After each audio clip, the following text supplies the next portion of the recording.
On va commencer dès maintenant pour pas perdre de temps. Je vais juste aller voir le chat pour voir si, ok, 5 sur 5, Ola, bonjour, en pleine forme. Je vois que tout le monde va bien, que tout le monde m'entend bien. Donc, on va pouvoir commencer dès maintenant, les amis. On va commencer avec la première semaine du bilan de Target. Donc, une semaine assez calme. Donc, Target qui est la nouvelle stratégie au sein de AutoFX Broker. On vous montrera la fiche technique à la fin de ce Zoom. Une stratégie qui va faire à peu près du 5 à 10% par mois avec une perte maximum de seulement 10%. Première semaine à plus 0,09%. Donc voilà, le trader manuel commence à se mettre dans le rythme. On va pouvoir voir sur la semaine prochaine ce qui a pu se passer. On avait une petite première semaine une petite première journée en perte à moins 0,28. Ensuite un plus 0,32, plus 0,03. Plus 0,02 et ensuite on a eu un no trade et maintenant on va pouvoir assister à la semaine prochaine. Maintenant Go for Gold qui nous régale comme à son habitude. Donc là on a une petite semaine assez calme mais qui nous montre par contre pas mal de bonnes choses au sein de Go for Gold. Go for Gold, on sait que c'est une stratégie très risquée et assez risquée en tout cas au sein d'AutoFX Broker. En tout cas la stratégie la plus risquée est celle qui propose des plus gros rendements actuellement. On est sur une estimation d'une moyenne de 40 à 50% mensuel. Pour le moment, on a deux mois qui se sont très bien passés. Et moi, ce que j'adore, c'est justement voir quand il y a une journée en perte au sein de Go for Gold, voir la réaction justement de l'algorithme et des traders qui sont derrière cet algorithme. Et on a vu que justement lundi, on a pu gérer une perte à seulement moins 0,16%.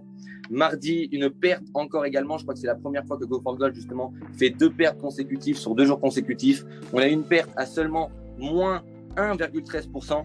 Ensuite, mercredi, on a rattrapé ça avec un plus 1,17% et jeudi plus 0,42%. Donc là on est sur une petite semaine de Go for Gold, je crois peut-être la plus petite semaine. On est habitué à des 2%, 5% par semaine, mais on finit quand même la semaine en positif avec un 0,30%. Maintenant Serenity Trade les amis, et d'ailleurs cette présentation ce soir, vous avez vu le titre, Serenity Trade revient en force et justement on va revoir la fiche technique de Serenity Trade. Dimanche dernier je vous ai dit que justement la semaine dernière Serenity Trade n'avait pas tradé pendant 4 jours parce qu'il y avait des dernières optimisations qui devaient se faire et qui ont été faites et que vous devez vous attendre à justement du changement et des plus gros rendements au sein de cette stratégie. Et on voit directement cette semaine avec un plus 4,20%. Donc personnellement, moi je suis totalement satisfait parce que je ne m'attendais pas non plus à un tel changement. Donc Serenity Trade, on est parti sur un premier mois négatif.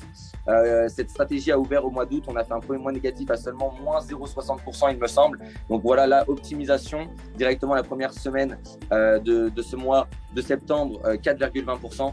Donc là je pense que tout le monde est satisfait. C'est pour ça que d'ailleurs on va passer tout à l'heure sur la présentation plus de temps sur Serenity Trade. Donc lundi il n'y a pas eu de trade, mardi plus 0,17%, mercredi plus 0,33%, jeudi plus 2,36% et vendredi plus 1,34%. Donc l'optimisation pour ceux qui ont justement accès au MT5, je pense que vous pouvez l'apercevoir en tout cas, et c'est quelque chose qu'on va pouvoir voir sur tout le mois de septembre.